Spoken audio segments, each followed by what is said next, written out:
നമ്മളിപ്പോൾ സംസാരിച്ചുകൊണ്ടിരിക്കുന്നവരെ ഞാനും നിങ്ങളും ഈ സംസാരിച്ചുകൊണ്ടിരിക്കുന്ന ഈ ഒരു നിമിഷം വരെ HIV ക്യൂർ എന്ന് പറയുന്ന ഒരു മെഡിസിൻ കണ്ടുപിടിച്ചിട്ടില്ല. HIV പൂർണ്ണമായിട്ടും ക്യൂർ ആക്കാൻ പറ്റില്ല. പക്ഷേ നമുക്ക് വളരെയേറെ ഫലപ്രദമായിട്ടുള്ള ART ട്രീറ്റ്മെൻറ്റ് എന്ന് പറയുന്ന ഒരു ട്രീറ്റ്മെൻറ്റ് ഉണ്ട്. അത് കാലാകാലങ്ങളായിട്ട് അപ്ഗ്രേഡ് ചെയ്ത് അത് ഏറ്റവും പ്യുവറസ്റ്റ് ഫോമിൽ നിൽക്കുന്ന ഒരു പശ്ചാത്തലമാണ്. കാരണം ART എടുക്കുന്ന ഒരാൾ കുറച്ച് കാലം കഴിയുമ്പോൾ അല്ലെങ്കിൽ അവരുടെ അൺഡിറ്റക്റ്റബിൾ വൈറൽ ലോഡിൽ എത്തിക്കഴിഞ്ഞാൽ അവർ ഏകദേശം ഒരു നോർമൽ ആളിനെ പോലെ തന്നെയാണ്, ഒരു നെഗറ്റീവ് ആളിനെ പോലെയാണ്. അവരുടെ നിന്നും HIV പാർട്ട്നേഴ്സിലോട്ടോ മറ്റു രീതിയിലോ ഒന്നും ട്രാൻസ്മിറ്റ് ചെയ്യില്ല.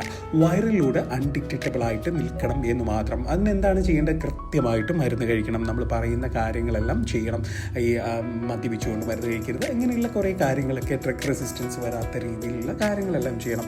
അങ്ങനെ ചെയ്യുന്നവർക്ക് HIV ഡയബറ്റിക്സിനേക്കാളും ഈസി ആയിട്ട് ഹാൻഡിൽ ചെയ്യാവുന്ന ഒരു സംഭവമാണ് HIV എന്നുള്ളത്.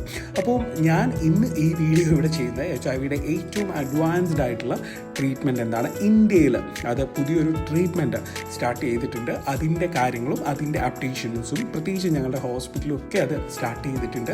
അപ്പോൾ അതിൻ്റെ അപ്ഡേഷൻസും ഒക്കെ പറയാൻ വേണ്ടിയാണ് ഈ ഒരു വീഡിയോ മെയിനായിട്ട് ഇവിടെ നിർമ്മിക്കുന്നത്. ഇപ്പോൾ എല്ലാവർക്കും അറിയാവുന്ന പോലെ, അല്ലെങ്കിൽ HIV പറ്റിയുള്ള ബേസിക് നോളജ് ഉള്ള എല്ലാവർക്കും അറിയാവുന്ന പോലെ HIV എന്ന് പറയുന്നതിൻ്റെ ട്രീറ്റ്മെൻറ്റ് ART എന്നാണ് പറയുന്നത്, ആൻറ്റി റെട്രോവൈറൽ തെറാപ്പി.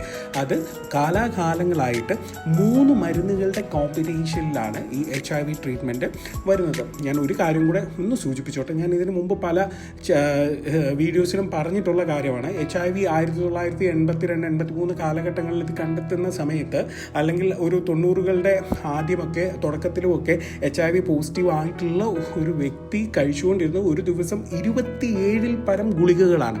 സിംഗിൾ ദിവസമാണ് 27 പരം ഗുളികകൾ കഴിച്ചുകൊണ്ടിരുന്ന സ്ഥാനത്ത് ആ ഗുളികകളുടെ എണ്ണം കുറയുന്നു. 4 നേരം എന്നുള്ളത് 3 നേരമാവുന്നു, 3 നേരം എന്നുള്ളത് 2 നേരമാവുന്നു, 2 നേരം എന്നുള്ളത് 1 നേരമാവുന്നു.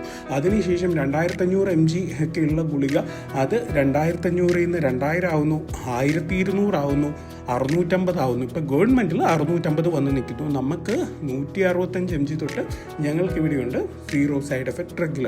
അതെന്തോ ആയിക്കോട്ടെ, മരുന്നുകൾ കാലത്തിനനുസരിച്ച് മാറുകയും ചെയ്യും. നമ്മുടെ ഫാർമസ്യൂട്ടിക്കൽ ഇൻഡസ്ട്രി ആണെങ്കിലും